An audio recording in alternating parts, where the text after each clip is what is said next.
Dokter bilang kalau kamu nggak dioperasi, sampai saya udah divonis 2 tahun lagi kamu meninggal. Memberikan saya pendidikan yang layak. Jadi saya nggak ingin anak-anak saya itu seperti saya. Kenapa bisa sampai nggak jadi menikah? Faktornya karena katanya dia punya wanita lain, pilihan lain. Oh. Saya terima marahnya kalian, tapi ini semua saya lakukan itu demi kalian. Sampai sekarang Pak Sem itu the best menurut aku. Itu bapakku juga bapak-bapak anak-anak Indonesia yang ada di sana. Seni itu tidak akan mati, tidak akan pernah mati. Hilang satu tumbuh 1000. Jadi jangan kamu hilangkan kesempatan untuk masa depan anak-anakmu. Mula padha wikatekno lestarine reya Ponorogo.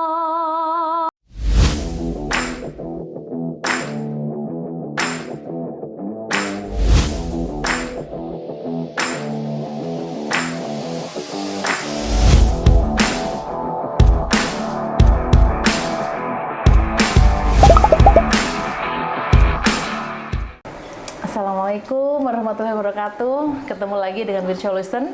Semua masalah solusinya ada di sini. Dengan Prigel TV, channel Satset untuk generasi yang Satset. Kita kedatangan tamu, guys. Ini tamu lumayan istimewa buat saya. Sahabat saya, saudara saya, dulu ketika saya masih hidup di negara orang. Mbak Eli, Apa kabar? Salaman dulu ya. Lama nggak ketemu, berapa bulan kita? 4 bulan. Iya, enggak lah. lama nggak ketemu. Semenjak pulang dari Hong Kong ya. Mbak Eli pernah di Hong Kong ya. Jadi ini tamu kita ini namanya Eli Prasilia, teman-temannya di Hong Kong. Eli Prasilia. Teman-teman yang di Hong Kong sepertinya sudah tidak asing dengan beliau karena Mbak Eli ini cukup aktif di dunia entertainment untuk teman-teman pekerja migran yang ada di Hong Kong. Aktif di organisasi, aktif di kegiatan-kegiatan seperti fashion show, lomba karaoke ya, kesenian. Dan Mbak Eli ini salah satu pekerja migran yang mampu menciptakan lagunya sendiri, diaransemen sendiri dan dinyanyikan sendiri, luar biasa banget. Gimana sih Mbak itu ceritanya? Minta tolong sama teman, tapi cuma aransemen teman. Oh, aransemen teman. Tapi lagunya diciptakan sendiri ya. Sendiri. Tapi dulu pernah ke Taiwan ya? Pernah. Sebelum ke Hong Kong saya ke Taiwan dulu. Di Taiwan. Iya. Pernah kerja selama berapa tahun? 3 tahun. 3 tahun. Iya. Mbak Eli udah menikah?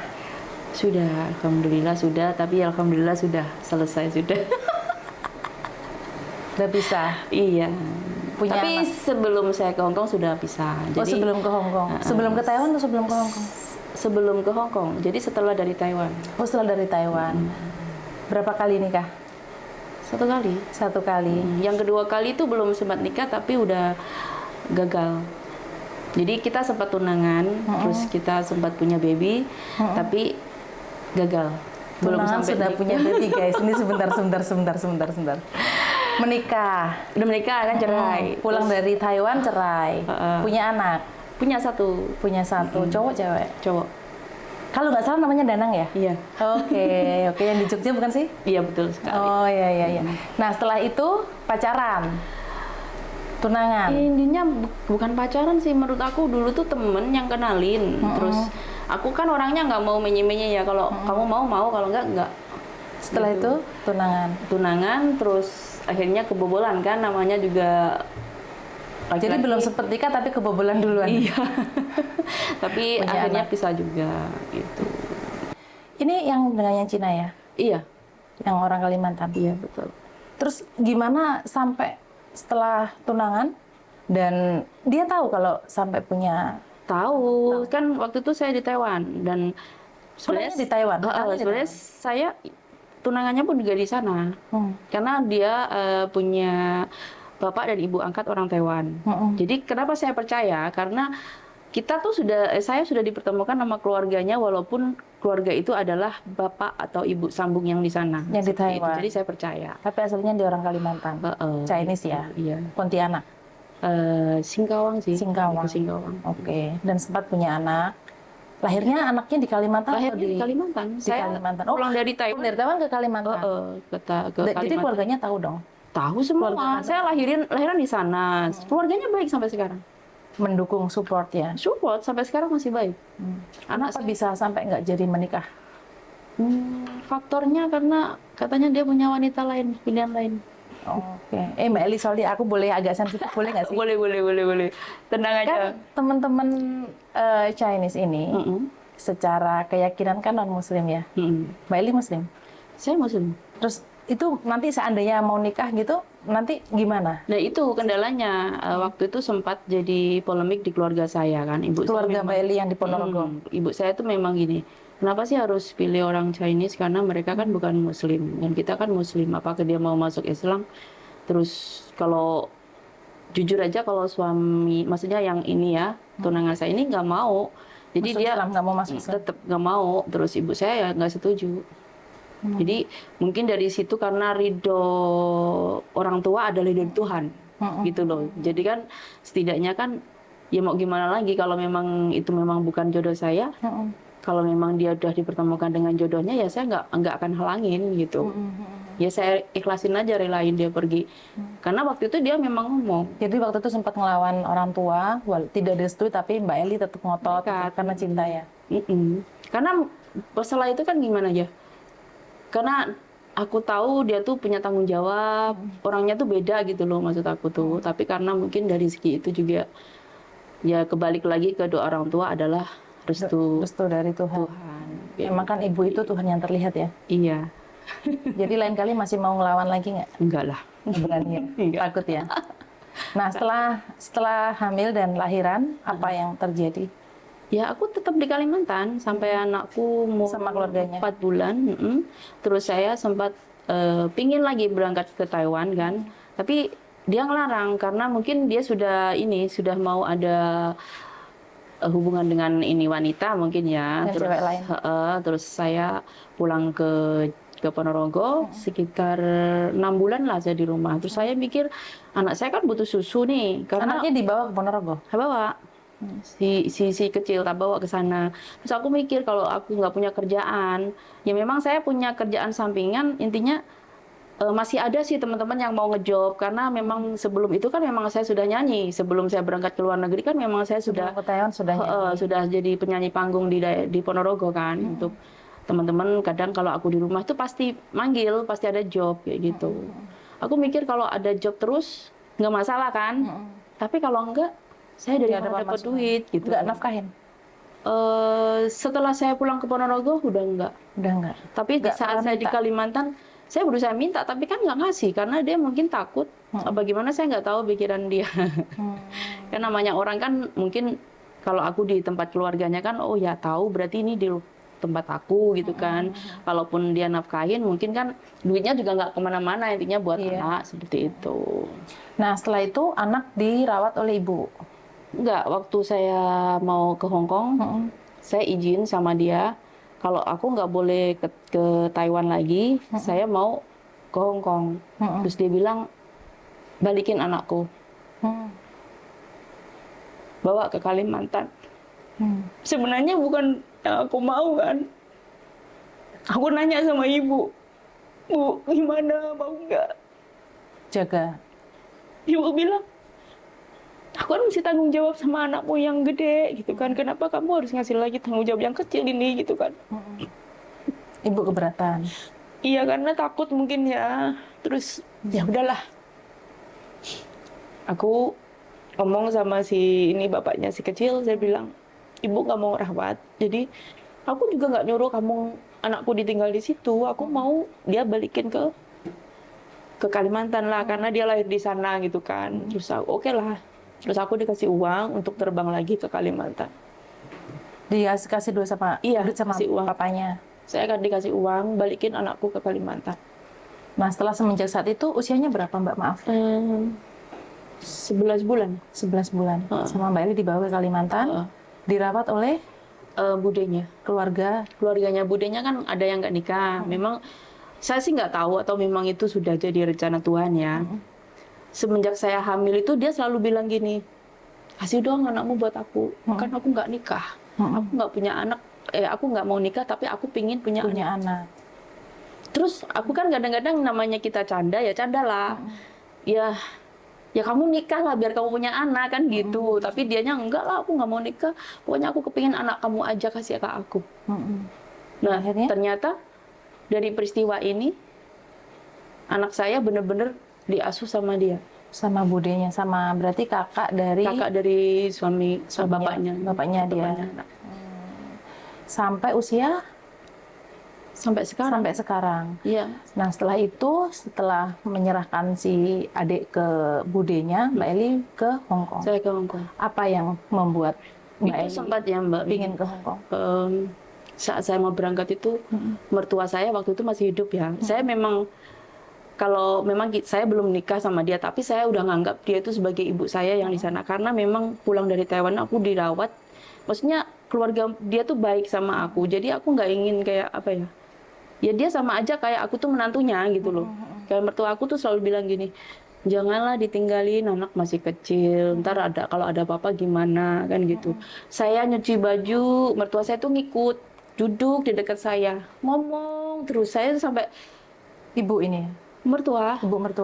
Saya nggak tega ya ninggalin.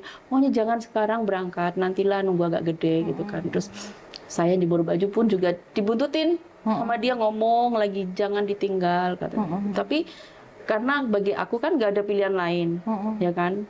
Karena saya sudah tahu kayak ayahnya seperti itu, papanya seperti itu. Jadi aku nggak mungkin dong seorang wanita bertahan di situ kalau udah nggak dianggap ngapain. Iya nggak dinikahin ya. Nggak dinikahin juga, terus malah dia pergi memilih wanita lain. Jadi aku nggak ada intinya kayak sesuatu itu nggak digunakan buat apa saya bertahan gitu loh. Jadi lebih baik saya pergi, saya mencari kehidupan saya yang baru, entah nanti ketemu jodoh atau enggak. Yang penting saya keluar dulu. Cari kerjaan dulu, karena saya masih punya tanggung jawab si Danang itu tadi gitu loh. Kalau masalah si kecil kan intinya kalau udah ada budenya berarti udah ada dong yang ngasih menjamin pendidikan ataupun apa. Tapi walaupun kayak gitu saya juga nggak lepas, karena saya nggak ingin dibilang aku ibu yang nggak tanggung jawab seperti itu kan. Jadi walaupun saya itu tetap kayak biaya apapun saya tetap bantu. Iya. Oke. Nah setelah itu motivasi Mbak Eli untuk waktu itu berangkat ke Hong Kong ini apa? Ya untuk cari kehidupan baru, karena aku tuh kepingin anak-anakku tuh sukses, anak-anakku dari sekolah. Karena apa? Saya tuh jujur saya suka belajar. Ibu saya orang yang nggak mampu memberikan saya pendidikan yang layak. Jadi saya nggak ingin anak-anak saya itu seperti saya. Saya mikir gini, dulu aja aku sampai pingin sekolah, aku pernah minggat, tahu nggak? Dari rumah? Dari rumah. Danam saya bagus. Guru saya bilang, kamu tuh murid pinter di antara 5 besar kan? Saya masuk ke 5 besar. Nggak ini sekolah apa nih Mbak? SD, oke. Dan Danam lumayan tinggi. Katanya kalau kamu masuk sekolah negeri kamu tuh bagus. Tapi orang tua saya nggak punya biaya untuk ngebiayain saya. Jadi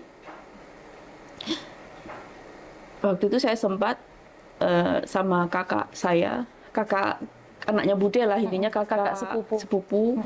Saya bilang, kan waktu itu dengar-dengar ada dari kelurahan ada kayak program siapa orang yang tidak mampu itu bisa mencari keringanan di sana tentang biaya sekolah kan. Kita udah ngajukan ke kelurahan waktu itu, nggak diterima. Akhirnya saya sama anaknya si Bude ini tadi minggat dari rumah. Ya nggak kemana-mana.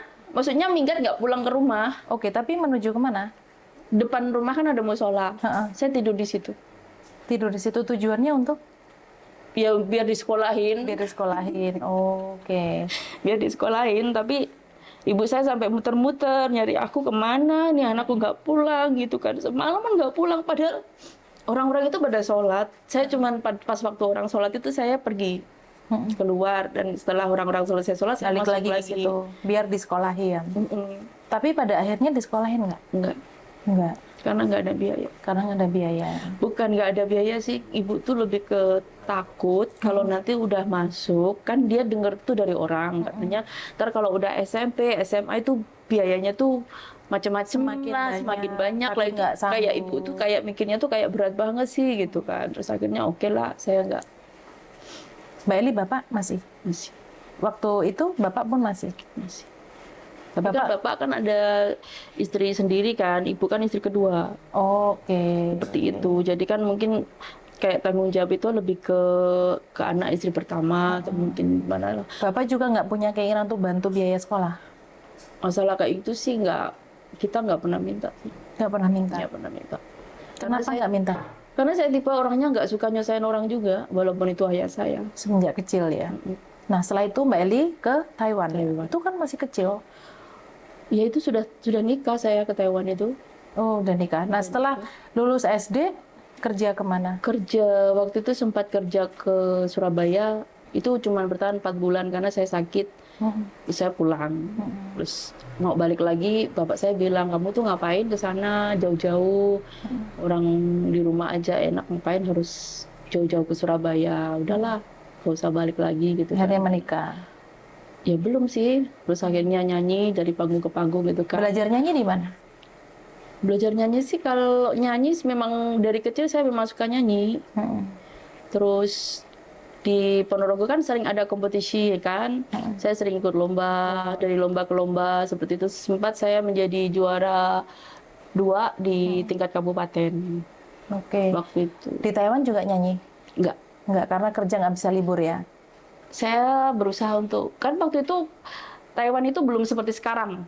Ya, kalau zaman saya sih, ya kan. Kalau Taiwan itu dulu memang saya setiap minggu itu boleh libur, tapi itu kayak, apa ya, ya fokus ke kerja aja sih. Sempat ada teman-teman tuh ngajak gini-gini. Enggak? Enggak. Karena ingin buka lembaran baru lah ya? Saya enggak. Saya ingin memutuskan untuk vakum dari dunia hiburan dulu, karena ayah saya bilang, kalau kamu nggak pergi sekarang, kapan lagi? Iya. Kalau kamu nurutin dunia kesenian, bapak saya selalu bilang seni itu tidak akan mati, tidak akan pernah mati. Hilang satu tumbuh 1000. Jadi jangan kamu hilangkan kesempatan untuk masa depan anak-anakmu. Jadi saya ke luar negeri pertama kali ke Taiwan itu yang mendukung itu ayah saya pertama. Saya punya toko di pasar jual baju kan. Bapak saya tuh sampai datang ke toko saya waktu itu. Kamu kalau Suaminya Mbak Eli ngizinin waktu itu? sempat tidak ngizinin, tapi kan saya bilang kalau nggak ngizinin terus gimana? Kan waktu itu kita memang belum bermasalah kan. Terus apa namanya? Akhirnya dikasih karena demi masa depan anak. Oke lah, terus dikasih. Danang sama papanya? Sama ibu saya. Sama ibu. Lah suaminya Mbak Eli kerjanya apa? Dulu jualan bakso. Jualan bakso. Oke. Nah, pulang dari Taiwan, cerai? Iya. Kenapa? Ya bermasalah itu tadi. Oke. Masalahnya? Perempuan lain? Susah sih untuk dikatakan. Susah untuk dijelaskan ya, karena memang udah bisa lama. Kalau menurut saya tuh kalau memang udah takdir, kita udah bukan jodoh lagi, jadi nggak perlu dipermasalahkan. Kalau memang semua itu sudah kuasa Tuhan harus seperti itu, ya saya oke lah, gitu aja. Iya, iya. Oke. Intinya kalau saya pernah punya salah itu saya sudah pernah minta maaf, dan kalau nggak dimaafkan ya monggo kerso, intinya gitu kan. Kalaupun itu, kalau saya sih orangnya ya kalau sudah berlalu, kalau saya udah minta maaf nggak dimaafkan, kalau kamu masih permasalahkan hal ini ya terserah Anda gitu. Kalau saya, yang penting saya sudah, kalau memang itu kesalahan saya, ya saya ngakuin, intinya kayak itu. Kalau memang itu kesalahan Anda, ya kamu harus ngakuin kayak gitu. Tapi kan semua itu sudah selesai, ya sudah. Kita sudah bisa. Dan ke Hong Kong. Dan di Hong Kong berapa tahun, Mbak? 21. 21 tahun? Iya. Dan itu semua untuk pendidikan anak-anak? Iya. Ya kan, apa namanya, kadang untuk, waktu itu saya mikir, bisa nggak ya gitu. Karena waktu saya datang ke Hong Kong pertama kali itu, saya udah divonis sama dokter kena kista. Oke. Dokter bilang, kalau kamu nggak dioperasi. Sampai saya udah divonis 2 tahun lagi kamu meninggal. Itu tahun berapa Mbak? 2003. 2003, oke. Itu sudah divonis kista? Udah, karena saya saat hamil anakku yang kecil itu memang udah ada. Oh, oke. Jadi dokter itu saat saya hamil itu dia bilang, kamu harus hati-hati karena di dalam kandungan kamu ada kista. Jadi kayak nutrisi kan akan berbagi kan. Terus dokter sudah juga bilang, bisa-bisa nanti kalaupun lahir, kadang-kadang kalau ada kista, itu anaknya bakal cacat atau mungkin apalah pokoknya gitu loh. Tapi alhamdulillah enggak kan? Alhamdulillah enggak. Terus kistanya berkembang Ya itu tadi, kadang ngembang, kadang kempes kayak gitu pas saya di Hong Kong itu. Tapi kalau stres saya berat banget, intinya kalau saya buat bikin tuh dia ngembang, gede. Itu di Hong Kong sudah terdeteksi? Sudah, waktu saya masih majikan pertama itu saya sering pingsan di rumah majikan. Tapi kok majikan bisa nerima? Bisa, Kalau waktu itu sudah ada kista? bisa. Majikan tahu? Tahu, Tapi majikan menerima? menerima, Iya, luar biasa ya. menerima. Majikan nggak marah? Enggak. Majikan cuma bilang, ya diobatin lah. Diobatin. Tapi dia menerima nggak interminate, nggak memulangkan? Ya alhamdulillah enggak waktu itu. Saya Di majikan ini berapa tahun? yang terakhir, Nggak yang tadi yang 2 tahu tahun. kista 2 tahun? Termasuk Itu baik. saya coba ya, waktu di vonis kayak gitu saya juga sempat stres kayaknya. Saya sempat ngobrol sama temen, ada sih teman saya orang Jogja, baik gitu, udah anggap kakak gitu. Terus dia bilang gini, udahlah, satu, saya masih ingat katanya dia satu, obatnya tuh cuma satu apa. Kan waktu itu lagi puasa, puasa mulai, kamu coba baca Al-Quran. Jangan terlalu, maksudnya kalau biasa aku kalau baca Al-Quran satu malam bisa dapat tiga juz intinya gitu kan. Jangan kamu banyak-banyak bacanya. Kamu baca, pokoknya 1 lembar apa 2 lembar, yang penting kamu tahu artinya di dalam Al-Quran tersebut, apa isinya apa. Kamu ituin. Itu kan jadikan obat kamu. Setiap malam? Iya. Jadi Dan itu Mbak Eli lakukan? lakukan. Di rumah majikan? Iya. Waktu itu saya bebas sholat 5 waktu. Oke, di majikan yang kedua? Di majikan pertama. Oh, pertama. Iya. Setelah itu 2 tahun habis kontrak, Iya. sembuh? Bukan, ya waktu di situ tuh saya nggak ngerti itu apa suatu mukjizat apa gimana ya. Saya bilang, terus caranya gimana? Pokoknya dalam 1 bulan itu 30 juz harus habis. Tapi kamu harus tahu isinya Al-Quran itu. Pas waktu malam takbir, terakhir saya baca, terus saya sholat, habis sholat saya doa. Besoknya tuh saya kayak ibarat orang itu kayak orang terbang, ting, enteng. Beban saya tuh kayak hilang semuanya. Maksudnya semua pikiran, semua apa itu kayak membuat saya tuh tenang, pokoknya tenang banget, damai gitu loh. Terus saya bilang sama ini teman saya, oh iya ya, perut saya nggak sakit. Terus saya periksa lagi kan ke dokter, kan harus cek rutin tuh. Hilang, nggak ada, diperiksa tuh nggak ada, ngepes. Dan nggak tahu apa itu kalau stres apa gimana, terlalu berat stres atau terlalu kerjaan banyak itu bisa ngembang lagi, kadang-kadang itu hilang, kadang hilang, kadang enggak gitu. Oke, setelah itu habis kontrak, pindah lagi ke majikan. Sampai habis berapa kontrak Mbak di Hong Kong? 7 kayaknya. 7 kontrak ya, 7 majikan. Tapi sempat di tempat majikan itu sempat ada kasus besar di Hong Kong ya waktu itu, tapi ceritanya tidak sekarang, mungkin lain kali biar Mbak Winya penasaran. Saya sempat urusan dengan apa namanya, saya laporin orang dan sempat tenar lah di Hong Kong waktu itu. Sempat viral? Iya. Laporin apa? Hutang piutang? Bukan. Kayak pelecehan seksual seperti itu dan akhirnya menjadi berita heboh di Hong Kong waktu itu. Dilakukan oleh majikan? Bukan, orang lain? Orang lain.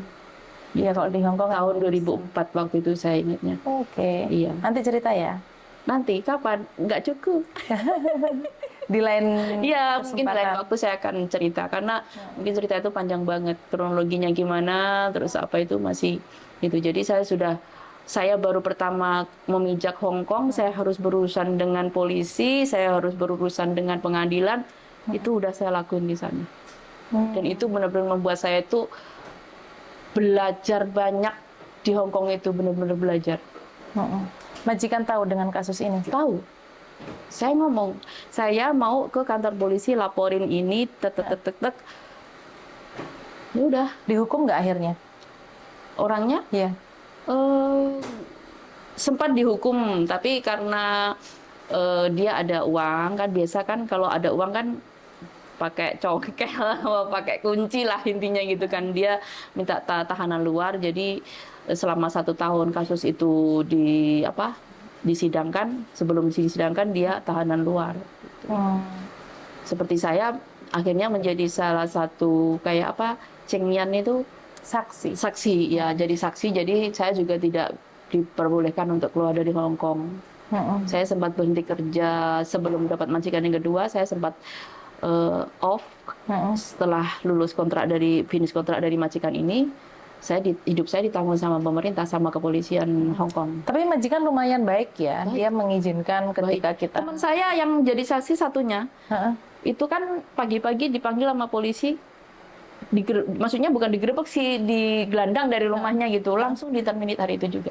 Iya, kebanyakan majikan Hong Kong kayak gitu. Majikan saya tidak, karena saya nanti malam saya ada, maksudnya hari inilah saya lapor, pasti nanti saya pulangnya telat. Saya ngomong, nah besok lagi saya pulang, besok lagi kayaknya ini urusan polisi, kayak untuk Lok Hong Kong itu untuk wawancara, interviewnya tuh belum selesai, jadi harus dilanjut besoknya. Jadi saya ngomong, jadi kalaupun ada polisi yang datang bawa saya itu memang udah dari semalam diomongin gitu. Tapi majikan ngizinin kan finally? Iya, ngizinin. Majikannya baik. Karena majikannya bilang kan kamu bukan penjahat. Iya. Kamu adalah seorang saksi yang memang perlu dilindungi. Tapi nggak semua majikan Hong Kong punya pikiran kayak gitu. Ya untungnya itu majikan saya itu baik. Iya, berarti itu keberuntungan Mbak Eli sebenarnya. Nah, di tengah-tengah kesibukan kerja di Hong Kong dengan hiruk pikuknya, dengan keegoisan orang Hong Kong dan tekanan hidupnya, Mbak Eli masih sempat untuk bikin lagu, untuk nyanyi. Ini gimana cara ngatur waktunya, Mbak? Kalau itu sih dulu kan sempat ya, waktu dulu itu kita tuh sukanya di Yahoo Messenger. Nah, saya kan chatting-chatting nih sama teman-teman, kan aku suka Korea ya? Bukan Korea, grup lah misalnya kayak room gitu kan. Nah, aku gabung dari room Surabaya. Nggak nyaman di situ, ngobrol-ngobrol sama anak-anak kok kayak itu gini. Di warnet kan? Terus habis itu temanku bilang di Jogja 6 itu enak gitu kan. Di Jogja 6 enak. Oke lah, aku gabung ke Jogja 6. Nah, di situ tuh aku sukanya nyanyi. Kan waktu itu dulu tuh bisa putar musik di YouTube, kan bisa tinggal karaoke-nya juga bisa langsung nyanyi kan. Kalau kita bisa buka YouTube juga bisa buka YM-nya kan. Jadi ada musik, ada itu langsung kan dari komputer itu kan. Nah, temen-temen tuh bilang, kamu tuh pinter nyanyi, Mbok kamu ciptain lagu sendiri. Kalau bisa lah. Terus akhirnya ada salah satu grup dari Indonesia yang diundang ke Hong Kong untuk ngisi acara. Nah, waktu itu bertemu dengan grupnya Timlo. Oke, ya Timlo aku ingat pernah ke Hong Kong. Terus si almarhum Mas Benjo tuh bilang, Eli lek duwe lagu mbok digawe kan gitu. Jadi dia nyuruhnya tuh campur sari dulu karena orang Indonesia tuh kita kan komunitasnya orang Jawa gitu kan, ya mending lagunya campur sarian dulu gitu. Terus akhirnya boleh lah aku mikirnya. Terus aku coba tulis dalam bentuk lirik dulu, terus nanti aku cari nadanya, terus aku rekam suaranya. Nah, waktu itu jelalah kersane ngalah, namanya sudah jalan Tuhan apa gimana saya nggak tahu juga. Yang waktu tahun 2008 ya kalau nggak salah, itu ada grupnya Ariel, waktu itu masih Peter Pan ya, belum datang ke Hong Kong juga. Nah, itu bertemu dengan Bapak Marwoto, karena waktu itu ada ketoprak humor. Ketemunya Marwoto di sini. Iya, nah ini lucu juga ini, maksudnya lucu gimana ya, lucu sampai campur haru ya, kita nggak sengaja ketemu sama Bapak ini.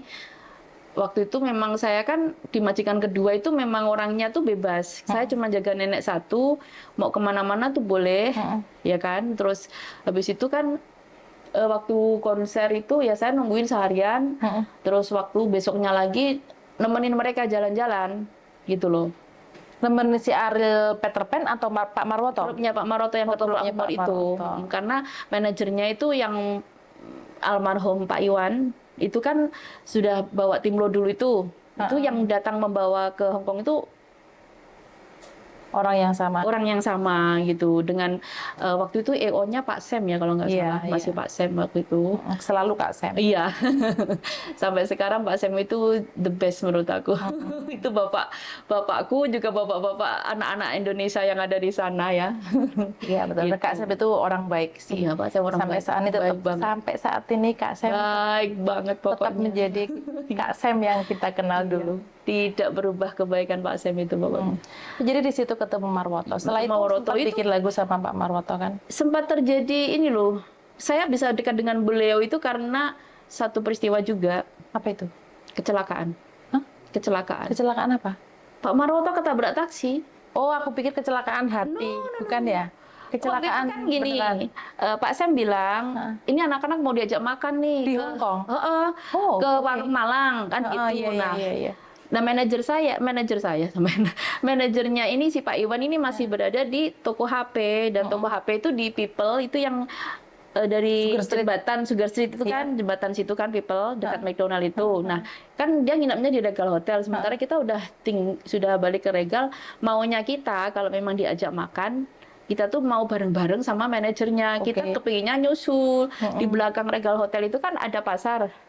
Nah, di situ ketabrak taksi. Jadi dari Parah. jempolnya retak. Oh. Jempol kakinya saya kan nggak tahu nih. Saya nyebrang dulu. Nah, beliau di belakang nih sama grupnya. Terus saya yang di depan tuh ada beberapa orang tuh udah nyebrang duluan. Terus habis itu tiba-tiba ada deteksi itu ngerem kenceng banget lah. Saya teriak dong. "Ah!" gitu karena orangnya latah. Aku balik lagi malah si bapak ini sudah nyungsep di bawah taksi ya. Oh. Itu tidak ada yang tahu. Terus malah si Mas Hadi yang pemainnya originnya Pak Marwoto itu bilang, "Eli kenapa?" Lah aku di sini, saya bilang itu loh. Lu tadi siapa yang ketabrak? Bapak itu di bawah kaki gini. Aku di sini nangis aku Mbak Wil. Dan kayak orang gila ya. Padahal beliau kan gede. Saya kayak orang kesurupan. Bapak yang segede gitu saya angkat, tak pinggirin. Di pinggir trotoar itu, di pojokan itu kan ada Yokfong, ada jualan itu apotik, ya, apotik. Tukang apotiknya juga baik hati. Dia mayu tisu 1 box gitu. Si Ojeh, kasih kamu buat nempelin kakinya yang berdarah itu. Terus akhirnya datang orang lagi 1. Saya pokeng ya gitu. Saya tanpa tedeng-aleng-aleng, saya tanpa mikir, hawa boleh. Ya kan, karena itu memang pertolongan pertama yang harus kita lakukan di saat ada kecelakaan. Jadi kalau ditanya harus pokeng apa enggak, maksudnya pokeng itu apa? Lapor ya? Lapor. Polisi enggak? Saya bilang oke. Terus yang satunya lagi tanya, panggilin ambulan enggak? Oke. Jadi polisi datang, ambulan datang. Akhirnya? Di situ cuma saya yang ada di situ. Kan ada pertanyaan nih, karena Bapak nggak bisa ngomong bahasa Indonesia, Bahasa Kantonis. bahasa Kantonis, jadi saya harus terjemahin nih antara polisi sama ambulan. Nah sampai saat itu saya masih ingat polisinya tuh debat sama si pegawai ambulan ini sampai dimarah-marahin, kamu lemes soga gitu kan.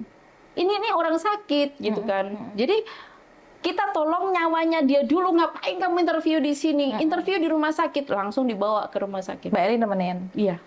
Terus bapak tuh sampai buka. Saya masih ingat ya, dia ambil dompet. Di dalam dompet itu ada foto keluarga. No, tolong teleponin Keluarganya. keluargaku yang ada di rumah, kasih tahu nih anak-anak sama ibu di sana. Saya telepon tuh sambil nangis. Ya, bapak lagi ada masalah di Hong Kong, tapi ya kita berusaha untuk menolong, tapi yang nggak parah lah intinya kayak gitu kan. Mungkin masih dalam jangka ini. Saya itu sampai bingung ya. Saya dikasih uang sama nenek $500. Anak ini majikan. $500. Ini nanti buat sangu kamu nganterin temen artismu itu, ya kan. Terus habis itu nggak kepake kan seharian karena makan kan udah ditanggung sama mereka, karena mereka saya guide-nya kan saya nggak perlu keluarin duit lah intinya gitu, paling cuman patadong nggak masalah lah pakai duit sendiri intinya gitu. Tapi uang saya yang dari nenek itu nggak kepake. Lah saya sampai di rumah sakit itu sampai kayak orang bengong Mbak Win. Itu ada yang pembuat kopi yang Pak itu namanya dari KJRI itu namanya Pak siapa itu ada, saya lupa namanya. Itu tahu Pak Marwoto ketabrak itu dia langsung menuju ke rumah sakit. Ini Pak siapa, Pak Aryo apa siapa itu namanya. Pokoknya yang biasa buatin kopi di KJRI. Itu kita tuh pergi ke kantor berdua sama Pak Aryo. Terus karena beliaunya kan bukan orang Hong Kong dan juga bukan PMI. Jadi kalau untuk pembayaran kan mungkin harganya agak beda gitu kan. Terus dari pihak resepsionisnya bilang 850 gitu kan. Terus aku mikir, aduh, uangku mek 500, yuk gak cukup. Akhirnya siapa yang bayar? Akhirnya siapa yang bayar? Pak Aryo itu tadi, lah saking judengnya saya, Pak Aryo itu kan kalau uang kan ada yang paling gede kan 1.000 sama 500, habis itu 150, terus itu kecil kan? 20, 10. Pak Aryo tuh ngeluarin selembar, saya bilang, Pak, kurang piye toh Mbak gitu. Ini 1.000 sampai mata saya tuh nggak kelihatan kalau itu duit 1.000, ya Allah Pak. Saking shock ya. Saking shock dan bingungnya ini gimana, ini orang kan kesini, beliaunya kan lagi show ya kan, lagi punya ini kenapa harus terjadi seperti ini kan, itu semua juga nggak kita minta. Pak Sam telepon saya, marah Mbak Win. Kamu ya kayak kamu tuh nggak ngerti Hong Kong ini kayak gimana, peraturan jalan gimana, kamu emangnya dibawa jalannya lewat mana? Loh Pak, di situ nggak ada lampu merah. Saya bilang kalau di belakang Royal itu memang semuanya tuh lajurnya nggak ada lampu merah, cuman taksinya itu nggak tahu kenapa harus Ya, namanya kecelakaan gitu kan. Cuman mungkin ketakutannya Kasem begini, ini teman-teman dari Indonesia ini kan visanya bukan visa kerja. Enggak, waktu itu ada visa. Oh, visa kerja. Ada. Okay. Karena kalau Pak Sam yang ngambil, semua artis yang datang ke Hong Kong diuruskin visa visanya. Kerja. Semua ada. Okay. Jadi waktu itu memang visanya itu cuma 3 hari. Jadi hari Sabtu datang, Minggu kerja kan, Senin kan jalan-jalan, Selasa harus pulang. Nah itu waktu Selasanya mau pulang itu malamnya ini tadi, yang hari Minggu ini tadi, malam Seninnya. Semenjak itu hubungan Mbak Eli sama Pak Marwoto jadi baik. Terus waktu ya teman-teman saya kan bilang tadi kan, kamu punya lagu gini-gini lah, si Mas Benjo bilang, yo nantilah. Terus akhirnya saya curhat nih sama Bapak, Pak. Aku punya lagu nih. Aku punya lagu, tapi masih wujud kayak apa gitu. Aku kepengen ini ya gitu. Terus ya wis lah digabungin sama Mas Hadi ya kan. Mas Hadi tukang organnya itu. Terus dikenalin lah sama Mas Budi Pramono. Yang akhirnya dibantu sama mereka. Aransemen musik saya yang pertama itu Mas Itu Budi. Single pertama Mbak? Bukan single, saya langsung album. Ada berapa lagu di sini? 8 waktu itu. 8, wis langsung ngerilis album gitu. Dan itu pun ada lagu yang viral nggak? Lagunya yang sempat masih hidup sampai sekarang ya, yang masih mengena di hati teman-teman itu satu. Kayak yang gimana? Album pertama itu. Kayak gimana Pak? Kutoreok Ponorogo. Kutoreok Ponorogo judulnya. Itu bercerita tentang kota saya, karena memang saya tuh lahir dari Ponorogo yang memang punya kesenian reok. Jadi di situ intinya kayak siapa sih yang harus melestarikan budaya reok ini kalau bukan anak negeri, maksudnya bukan warga. Boleh di-spill refnya nggak? Boleh. Kayak gimana coba? Mula padha wikatekno lestarine reok Ponorogo. Seni rakyat adiluhung dadi identitas negara. Kayak gitu. Jadi ini ciptaan sendiri? Iya. Liriknya siapa yang buat? Saya. Guys, bayangkan lulusan SD bisa cipta lagu. PKI bisa menciptakan lagu dan membawa harum Ponorogo. Daerahnya Kota Reok Ponorogo. Itu sudah menjadi lagu itu saya ciptakan tahun 2006 Mbak Win. 2006. Nah, karena sekarang masih tetap dinyanyiin sama teman-teman. Iya, karena waktu itu kenapa saya ciptaan lagu itu tuh ada alasannya juga. Karena waktu itu kan sempat ya Reok Ponorogo diklaim sama keluarga negara tetangga. Malaysia. Seperti itu, dan sebagai orang Ponorogo tuh saya nggak ingin lah ini terjadi. Karena apapun yang terjadi itu kan peninggalan sejarah. Dan nggak bisa diganggu-gugat ataupun diakui oleh negara manapun. Jadi saya diekspresikan lewat lagu. Betul, seperti keren ini Bang. Keren. Gitu ceritanya. Setelah itu bikin album-album lagi bersama Pak Marwoto lagi atau sendiri? Yang album kedua masih ada Bapak. Tapi ada lagu yang kayak Bojone Penyanyi itu. Bojone Penyanyi itu ya cerita tentang kehidupan aku sendiri. Intinya saya itu Berat ya jadi istri penyanyi gitu berat maksudnya. ya. Jadi saya cerita untuk teman-teman semuanya, baik itu laki-laki maupun perempuan ya, intinya gitu. Jadi kalau punya seorang suami ataupun seorang istri seniman, memang seorang seniman itu tantangan banget gitu loh, dan nggak semua seniman itu jelek. Saya ingin memberitahu tidak semua seniman itu jelek. Emang ada yang bilang seniman jelek? Ya kan banyak, terkadang selingkuh ini itu. Nah itu kan jadi polemik juga kan Iya, sampai iya, iya. sekarang intinya gitu loh. Saya ingin memberitahu bahwasannya sebenarnya jadi suami ataupun istri seniman itu enjoy gitu loh. Enak, rezekinya banyak kalau memang benar-benar mau bersatu. Dan buktinya Bunda Inul ya kan, bersama Pak Adam Disupport sama disupport pasangan. sama suaminya. Harusnya kan kalau seorang suami itu mensupport istrinya, kalau memang istrinya bisa dijual suaranya, kenapa tidak?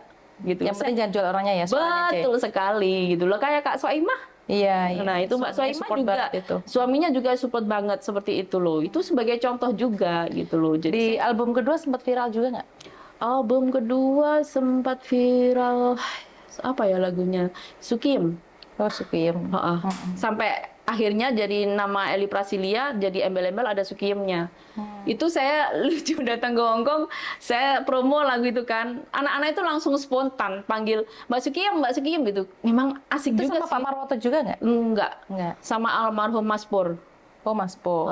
Tapi sekarang beliau sudah almarhum sih, baru 2 tahun yang lalu meninggal waktu ada Covid itu kayaknya. Oke, jadi di Hong Kong kerja sebagai pekerja rumah tangga dengan modal nekat tadi, tapi masih sempat bikin karya. Luar biasa sih. Dan di Hong Kong 21 tahun. Apa yang membuat Mbak Eli memutuskan untuk kembali ke tanah air? Karena saya punya target. Apa itu targetnya? Target saya kalau anak-anak saya sudah lulus sekolah, terutama kuliah. Kan memang saya ke sana kan untuk memberikan pendidikan sama mereka. Jadi setelah target saya selesai, tercapai, ya saya harus pulang ke negeri saya, gitu. Dan Target saya. harus berkarya lagi. Iya, Waktu di Hong Kong libur tiap minggu. tiap minggu. Gajinya berapa sih Mbak kalau boleh tahu? Gajinya gaji standar Hong Kong. Gaji standar Hong Kong ya. Saya tuh kadang-kadang pingin ya dapat gaji tinggi kayak teman-teman 8.000 7.000. Tapi karena Tuhan itu mungkin memberikan ujian juga. Saya setiap dapat majikan itu tetap gaji standar kontrak. kayak gitu. Oke. Lah biaya untuk produksi lagu-lagu Mbak Eli ini didapat dari gaji ini atau dari Kadang-kadang saya kan suka part time.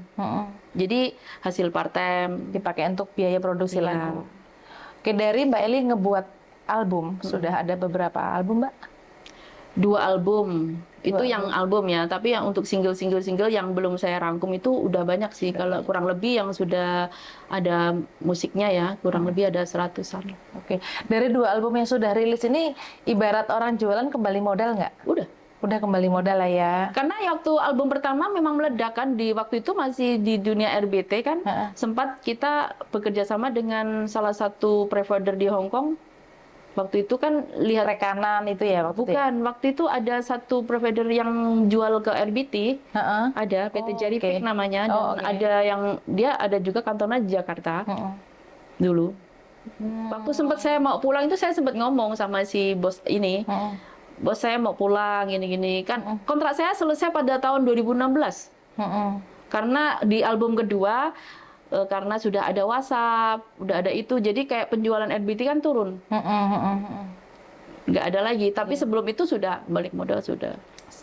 Sudah lah ya, sudah balik modal. balik Jadi modal. ibaratnya orang jualan nggak tekor lah ya. Enggak. Oke. Waktu itu aku sempat lihat Mbak Eli sempat dirawat di rumah sakit itu karena apa Mbak? Ya itu tadi, mungkin Kistanya kambuh. Terus tapi yang terakhir saya pernah operasi pada tahun 2017 ya. Operasi apa ini? Ya itu tadi Kista. saya tuh nggak tahu, perut saya tuh sakit minta ampun. Terus saya ngomong sama majikan saya, ini udah di tempatnya majikanku yang terakhir ini ya. Saya bilang perut saya sakit dan kamu nggak boleh nunggu-nunggu, nggak boleh nunda-nunda. Pada saat itu saya ada event yang harus saya selesaikan. Mungkin apa karena event itu tadi saya kebanyakan begadang mungkin ya, jadi kayak istirahat kurang karena menjaga nenek kan kita juga harus ekstra lah intinya gitu. Terus aku harus mikir dengan event ini harus begini gitu, mungkin kayak ya udah dibilang dokter kalau itu kan nggak boleh buat stres gitu kan. Jadi mungkin karena tertekan dengan kehidupan yang kurang sehat mungkin ya. Kalau dipikirkan itu kan pola istirahat saya juga kurang kan gitu. Saya ke rumah sakit diperiksa itu ada apa di dinding rahim itu ada benjolan, ada 2 benjolan. Jadi sama dokter langsung disedot. Belum disedot waktu itu, dia omongin ini harus diambil. Jadi setelah itu saya nunggu 3 bulan kalau nggak salah. Diambil. Dan sekarang sudah sembuh total, Bersih. Tapi kan dokter bilang karena mungkin namanya kan polip. Dokter bilang polip. Jadi kalau kamu nggak jaga pola makan, pola istirahat kamu, pola hidup lah intinya kayak gitu, itu dia bakal tumbuh di mana dia suka karena kamu udah punya benihnya gitu. Iya. Gitu. Jadi sempat sebelum saya pulang ini tumbuh juga lagi dia di apa? Wah itu apa namanya? Lambung. Betul. Wah itu lambung. Ada di lambung. Itu waktu di Hong Kong? Iya, sebelum saya pulang. Dan pengobatan semua ditanggung oleh majikan? Iya. Oke. 21 tahun di Hong Kong, selain pendidikan anak, bisa mendapat nyantol apa di rumah? Ya, nyantol rumah. Nyantol rumah, yang sekarang ditempatin oleh ibu? Iya. Oke. Terus sekarang setelah pulang dari Hong Kong, karena gini, kebanyakan teman-teman kita yang di Hong Kong itu takut untuk pulang, karena mereka takut untuk tidak mendapatkan pekerjaan dengan gaji yang layak di Indonesia. Mbak Eli punya ketakutan itu enggak? Enggak. Karena saya merasa gini ya, kalau memang itu memang ada kita udah rezeki kita, ya apapun pekerjaan ya kita harus ikutin. Kalau di sini harus kan Indonesia gajinya kecil loh Mbak. Gajinya kecil ya mau gimana kan memang semuanya seperti itu gitu loh. Terus ibarat saya kalau dulu kan mungkin saya takut kalau untuk pulang. Kenapa saya harus selesaikan dulu anak-anak? Karena memang target saya tidak mau di saat saya pulang anak saya belum selesai sekolah. Ya kan, apalagi saya kepingin mereka semuanya lulus kuliah gitu loh. Jadi kalau nanti kalau saya pulang terus saya di Indonesia dengan gaji kecil kan nggak mungkin.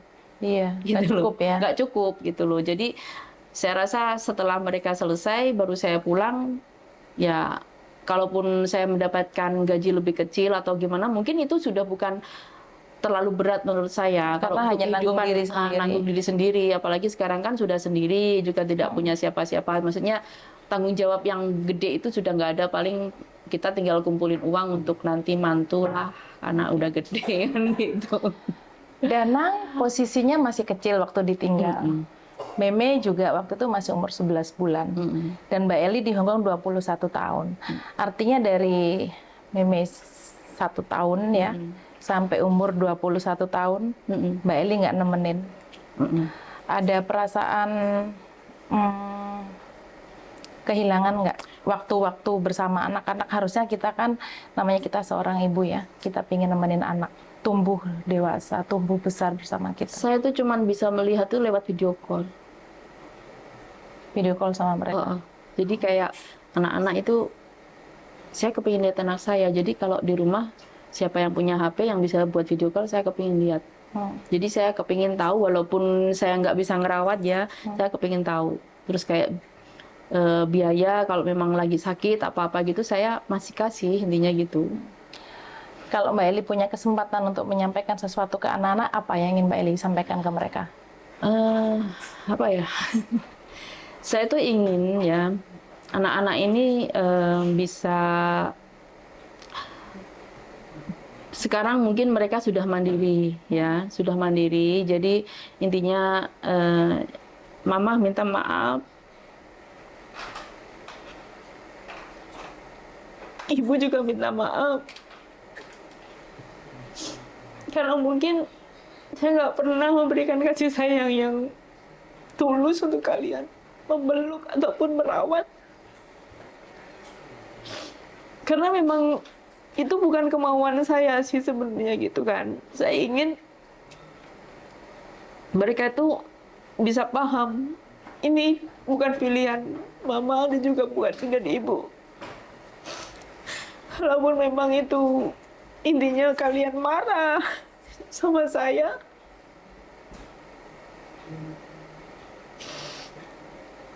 saya terima marahnya kalian. Tapi ini semua saya lakukan itu demi kalian. Seperti itu. Saya rela tidak nikah intinya. Itu karena saya ingin melihat anak-anak saya sukses dulu. Saya sudah ketemu jodoh berulang-ulang kali ya Mbak Winya. Tapi kan kadang pikiran saya tuh gini. Anak-anak. Saya nggak ingin anak-anak saya intinya kayak kasih sayang ini terbagi untuk mereka gitu. Jadi saya tuh ingin anak-anak mengerti ya kan. Apa yang diinginkan sama mama, apa yang diinginkan sama ibu itu kalian itu bisa mandiri, bisa menjadi seorang anak yang bisa berguna, intinya bisa menjaga diri dengan baik demi kehidupan kalian karena kalian nanti akan tumbuh dewasa, akan punya keluarga sendiri, ya kan? Kenapa saya harus membekali kalian dengan pendidikan? Karena saya ingin kalian itu intinya tidak dihina sama orang, kalaupun pingin mau bisa mencari pekerjaan yang layak. Kalau di zaman era yang sekarang ini semua itu memang ditanyakan kan, intinya gitu loh. Kalau pendidikan apa kayak gitu, kalau memang itu kan susah untuk mencari gaji yang layak, intinya seperti itu. Jadi tidak punya pendidikan yang baik. Betul. Jadi saya ingin ini, mama tidak bisa memberikan apa-apa, ibu tidak bisa memberikan apa-apa. Yang bisa saya berikan ya cuma itu aja. Sekarang tugas Mbak Eli dianggap sudah selesai, anak-anak dua-duanya sudah sarjana, mereka sudah bisa mencari kehidupan sendiri, sudah bisa menghidupi dirinya sendiri dan tidak perlu merepotkan orang lain. Masih punya keinginan untuk menikah? Sempat sih, intinya kayak, kan saya kadang-kadang capek ya hidup sendiri Mbak Win, capek. Saya sempat sebelum saya kesini ini, sebelum bulan puasa ya, sempat ada yang ngajak nikah. Saya memang bilang dari awal, kalau memang kamu mau, ya ayo. Aku nggak ingin kayak pacaran, itu udah. Jadi bukan, masih membuka hati lah ya. Bukan itu lagi lah, saya nggak ingin pacaran. Karena kalau memang iya, kalau enggak gitu. Terus sempat dipantau itu apa? Dilarang. Dilarang lagi sama orang tua tentang perbedaan agama itu tadi, karena beliau jangan lagi dengan yang beda agama lah. Makanya terus aku bilang ya udah, kalau memang bukan jodoh, terus dianya juga nggak mau masuk ke agama saya, jadi kan ya udah, kalau memang kita memang bukan jodoh ya sudahlah gitu. Karena menurut saya daripada melakukan sesuatu yang tidak ada gunanya, lebih baik. Dan ibarat kata sekarang saya kan belajar dari yang pertama. Oke lah, yang ini kalau memang nggak mau ya saya nggak mau paksakan, karena kalau kita memaksakan seseorang untuk menganut agama kita, kalau memang dia nggak ikhlas masuk, percuma juga gitu loh. Jadi nggak ada yang perlu ini gitu. Cerita yang sangat luar biasa dan memotivasi teman-teman ya. Jadi jangan merasa bahwa kalian tidak punya pendidikan tinggi tapi kalian tidak bisa berkarya. Ini contohnya dan ternyata bisa. Menurut saya semua ibu itu punya keinginan yang sama, ingin anaknya hidup lebih baik. Tidak ada satu orang wanita pun, tidak ada satu perempuan pun yang ingin meninggalkan anaknya dengan sengaja jika bukan karena masalah ekonomi. Sekali lagi, teman-teman calon pekerja migran Indonesia, dimanapun kalian berada, ini bukan pilihan. Semua ini hanya karena keadaan. Mbak Eli, terima kasih banyak sudah sempat mampir ke rumah saya. Ya. Semoga ceritanya Mbak Eli bisa menjadikan inspirasi untuk teman-teman di luar sana. Tetap percaya diri, jangan pernah putus asa dan patah semangat. Sekali lagi, mohon maaf jika salah-salah kata. Berangkat migran, pulang juragan. Pantengin terus Regal TV, jangan lupa like, subscribe, comment, and share. Terima kasih banyak. Makasih Mbak Eli. Wassalamualaikum warahmatullahi wabarakatuh. Waalaikumsalam warahmatullahi wabarakatuh.